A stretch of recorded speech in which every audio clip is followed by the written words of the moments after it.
ناظرین، اس وقت آپ جو اسکرین کے اوپر ویژولز دیکھ رہے ہیں حیران کن ہے. یہ صاحب لڑکھڑاتے گھومتے گھامتے آ رہے ہیں. یہ ناروے کے سفیر ہیں اور ایمان مزاری جو ایک کیس میں وہاں پر موجود تھیں اور ایک پارٹی ہے اس کیس کی، وہ اپنے شوہر کے ساتھ ان کو ریسیو کر رہی ہیں. یہ ایک غیر معمولی ویژول ہے کہ ایک غیر ملک کا سفیر پاکستان کی سب سے بڑی عدالت میں ایک مقدمے میں بغیر وجہ بطور آبزرور آ رہا ہے. یہ کسی اور ملک میں آپ تصور بھی نہیں کر سکتے ایسا ہوگا.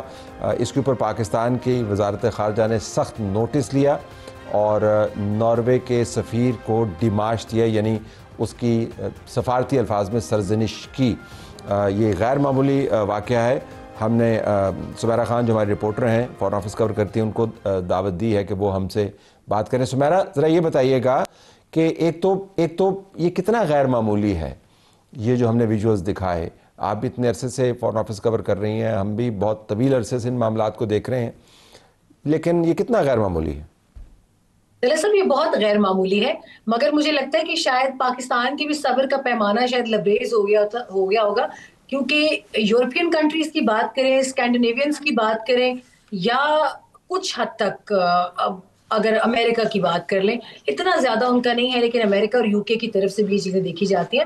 مگر وہ بہت ڈر کا ماحول رکھتے ہیں، وہ اتنا لائن نہیں کراس کرتے. مگر یہ جو ناروے کی جانب سے ہوا ہے، دس واز امیزنگ، انبلیویبل. مطلب آپ نے بالکل دھجیاں اڑا دی ہیں ڈپلومیٹک نارمز کی.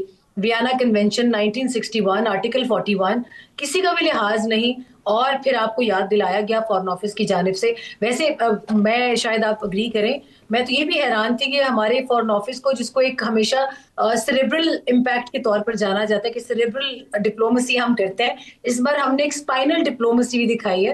اور I think starting with Iran, Afghanistan, India, this is fourth time that we have shown our spine. اور ویسے غیر معمولی بھی تو بہت ہے، جس طرح آپ نے خود ہی بتایا کہ جو ویانا کنونشن ہے، اس کا ذکر بھی ہے. اگر ہم دکھا پائیں کہ فورن آفس کی طرف سے بیان آیا، اس کے اندر کیا کیا باتیں کی گئیں.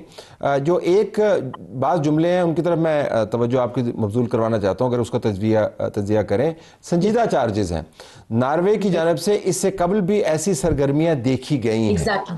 اور ساتھ اگلا جملہ، ناروے کی این جی اوز کی جانب سے پاکستان مخالف عناصر کو فروغ دیا جا رہا ہے. تو یہ صرف ایک بریچ نہیں ہے کہ آپ صبح لڑکھڑاتے ہوئے اٹھے اور آپ نے نارویجن کافی پی لی، ساتھ آپ نے تھوڑی سی سامن کھا لی اور کہا جی آج میرے میں بڑی انرجی ہے تو چلے میں سپریم کورٹ چلتا ہوں، اور وائلیشن ہوگی. وہ کہہ رہے ہیں ایک پیٹرن ہے. یہ بھی کافی سنجیدہ الزام ہے کہ نہیں؟ بالکل ہے.